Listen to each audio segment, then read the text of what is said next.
Hello, everyone. Welcome to the wrap up brought to you by the UPMC Health Plan. Mike Prisuta, along with Craig Wolfley here at St. Vincent College. We are putting the wraps on day 3 on campus and day 2 on the practice field for the Steelers. We'll kick things off on today's wrap show by heading down to the practice field where cornerback Levi Wallace kind enough to join us. Levi, I know it's not supposed to be chilly in Western Pennsylvania in July, but I think the heat's the story so far. How you guys holding up down there?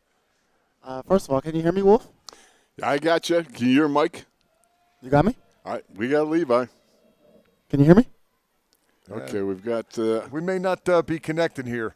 Can you hear me? We got you, Levi. Do you have us? I got you.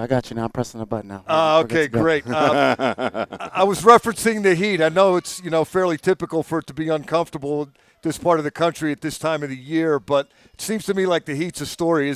How are you guys battling through it? Man, hydration. It rained here last night, and I already knew what time it was. I knew it was going to be super humid out here.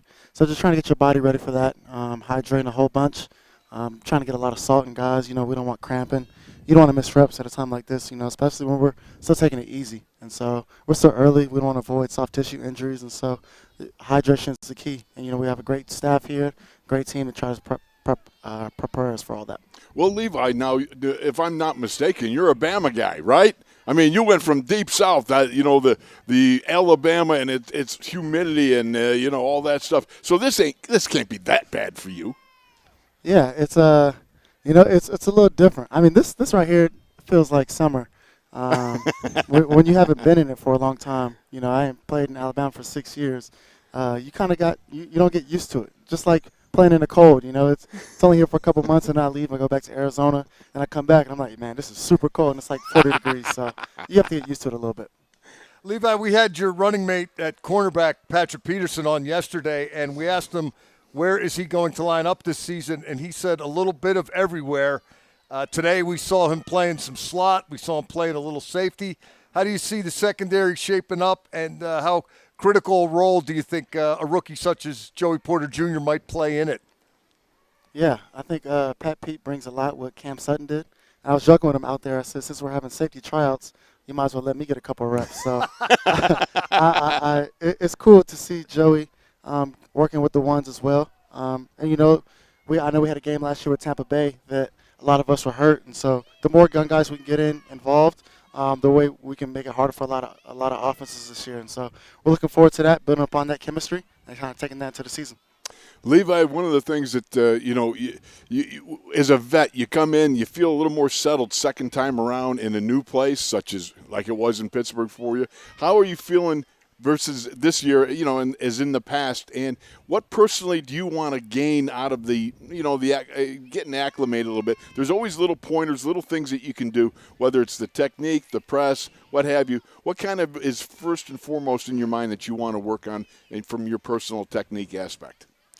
Yeah, I think for me, last year was this, just getting used to the system, right? And new playbook, new environment, trying to feel comfortable in it all together. And so being out here for a second year, I feel way more comfortable. I understand the playbook. And even towards the end of the season, I started putting my instincts on display and just trying to jump in routes and just playing football again. And so it's always like an acclimation period when you go to a new team, a new period. And so I try to implement that as far for the young guys, just to get them used to just football is football, you know what I mean? And sometimes we can get in our heads sometimes with a new playbook. And you got here for a purpose. You're here for a reason. Use your instincts. Be a football player, and you end up making plays. And so for myself, it's just continue to trust those instincts. I mean, I know I can play football at a high level. I know I can take the ball away. And so that's my improvement this year. I don't want to have any drops, any incompletions. More PBUs, obviously, but a lot more interceptions coming up this year. Now let me ask you, as a veteran, all right, you develop that samurai sixth sense, that instinctive ability to be able to do some things. Tell me how comfortable you are now in this system based on the fact that, yeah, you know what, I trust my gut in a lot of instances, and you have that ability to be able to do what you need to do, also knowing that you're trusting that sort of samurai sixth sense as it would be. Yeah, I feel really comfortable. And it's different. It's a different environment now because you got a lot of the guys like Cam Sutton left. Art, who's been in the system for a couple of years, and so a lot of guys are asking me questions. Even Pat Pete, you know what I mean? And he doesn't have to ask too many questions. He's been a vet. He's played so much football. But when you come here, you just want to get comfortable in the playbook, and so I mean he has no pride about him. He's asking me questions. A younger dude, he's asking Minka. I mean, we all want to be successful in the secondary, and then I have a lot of young guys just looking up to me.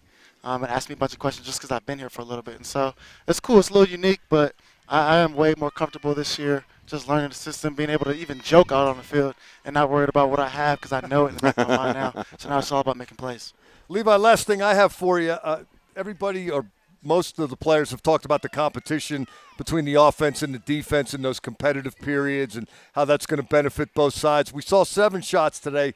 I had it 5-2 for the offense, but a little bit of controversy there. There was a rep where you guys stopped them, and Mike Tomlin said, no, it didn't count.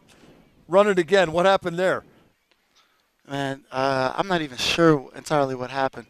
Maybe it was a false start or something. I think it was too many questions to ask, and we need a definitive winner simply just for pride. But, we take a lot of pride in 7 shots. It's the first thing we do each and every day. And honestly, it starts off our day. And so I know, especially for defense, when we win 7 shots, I mean, I know me personally, I'm talking Mr. George and Deontay for the rest of the day because it just sets us off in a great mood. And you kind of just build off of that. A lot of coaches get into it too. I know sometimes we get food involved, and some guys eat hot dogs and weenies, and some guys eat steak and lobster. And so it's one of the biggest things that we do here. That, and we're super competitive, and it kind of just puts us in the right direction. I've never been a part of a system that just starts off practice at such a high intensity with so much on the line. And so I appreciate 7 shots each and every day.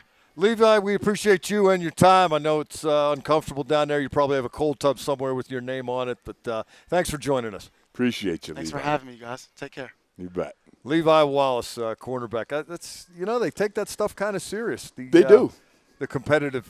It nature really of does. of the drills. Think about the uniqueness of starting off at 98% intensity level in practice, which I can tell you from my experience that never was. I mean, there was always just that ramp up to the individual periods through individual to team and so forth. And now here you start off in a setting where there is an awful lot of intensity just pouring out from the get-go, and it really does heighten that aspect of practice. Yeah, and just to kind of fill in the few holes on what I was talking with Levi about there, it was 2-2 the first 4 reps. Kenny Pickett threw an incompletion, threw a touchdown to Allen Robinson. Pickett scrambled threw incomplete for Pat Freiermuth, and then he hit Anthony McFarland for a touchdown. Then Mitch Trubisky came in, and the snap wasn't executed. Then Trubisky picked it up, threw it again, or threw it for the first time. Anthony McFarland couldn't make the catch in the end zone, so it looked like a win for the defense. Right. But Mike Tomlin came in and said, no, it's still 2-2. I guess he wanted a clean rep. You don't want to win that kind of drill on a mistake or a penalty or anything like, dropped snap or a drop. I don't know. Now, was he in there scoring on T.J. Watt's possible sack in Baltimore when, that ball rolled back to the quarterback and they ruled that was a bungled play rather than a sack? I'm not sure about that, Wolf, but I know this much. Mike Tomlin will orchestrate these drills. In other words, when it's a 2-minute situation, he wants it to go a little ways. He tells him you got to go 62 yards and you have 1 timeout and you need a touchdown. He doesn't want to go 4 and out. So if it's 4th and 8 and they only gain 7 yards, somehow it's first down and the drill continues.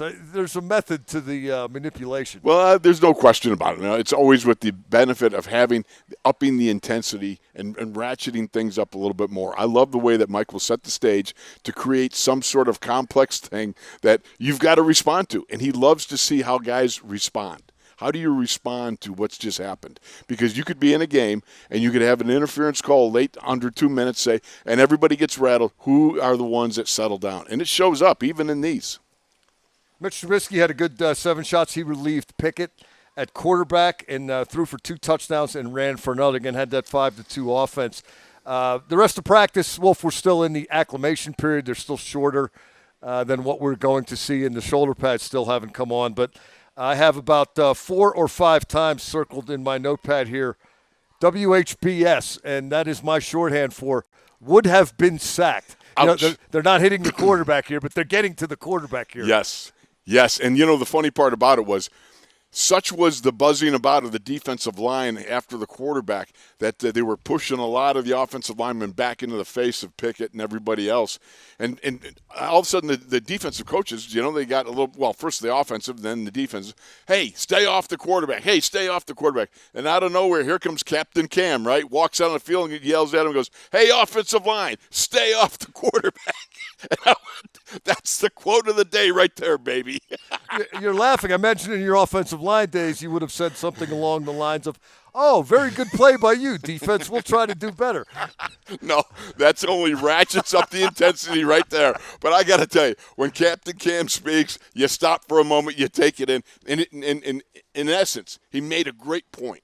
And it was also something that the offensive line, hey, you got to realize when that defensive line gets going and humming and they start chirping and buzzing and yelling, all that sort of stuff, Old Mo is rolling on their side, and you got to start to put your foot down, and you got to make a stand there somewhere. And so that's just one of the things that happens with one day the defense is up and you get the lobster, and one day the defense is down and, you're eating bologna. Yeah. That's the way it is. See, here's why that wouldn't work on me, because I like hot dogs and bologna. Well, I like lobster too, but I'm not going to turn down a free lunch or a free dinner. I didn't get to be the weight I'm at by turning anything down, buddy. Just a couple other notes from today before we get out of here. Nice catch on a deep ball by Calvin Austin III. Yes. He had a tough day yesterday with a couple of drops, but nice bounce back today. I mentioned during our chat with Levi Wallace that we saw Patrick Peterson in the slot and eventually a rep at safety. Things were a little different when it was Peterson and Levi Wallace playing outside corner. The number one nickel guy was Chandon Sullivan today. Yesterday had been Duke Dawson. I think, Wolf, we're going to see some switching around at certain positions, particularly where there are battles. No question about it. I'm glad you brought up Calvin Austin because he's passed the first little hurdle, which is this. You come back after a day when you botch a couple of what could have been spectacular catches, and think about it. On a couple of them, how rigid were his hands? Well, you're playing one-man volleyball with the ball, and he dropped it, okay? Those are two catches that are well within his wheelhouse. He comes back, he bodied it up instead of just handed with the catch hands. But I'm telling you, that's a hurdle mental-wise, because you want to make sure you don't turn into, a week long of dropping balls. It's good that he came back, used that blazing speed, and caught that ball. Yeah, and apparently people were noticing Deontay Johnson started practice but didn't finish it today. We'll hopefully get some more information about that from Mike Tomlin momentarily. But at the end of practice in the last team period, without Johnson, it was Allen Robinson, Austin III, and George Pickens as your three wide receivers. Well, there's nothing better than getting Circus George out there, because when you get those catches, baby, I look forward to seeing what this young man can do with another year under his belt and a little more refined route running. Wolf, good stuff. Let's do it again tomorrow, no matter how hot it gets. No matter how hot it gets, we'll melt down right in front of you. That's going to do it for us today. Thanks for finding us wherever and however you found us. Don't forget, we've got training camp live tomorrow. It's a Saturday, but they're practicing, so we're still going on the air. I'll be on with Max Starks, and then Wolf and I will wrap it up tomorrow just the same way we did today. Until then, for Craig Wolfley, I'm Mike Prisuta. This has been the Wrap-Up Show brought to you by UPMC Health Plan. Thanks for tuning in, everybody.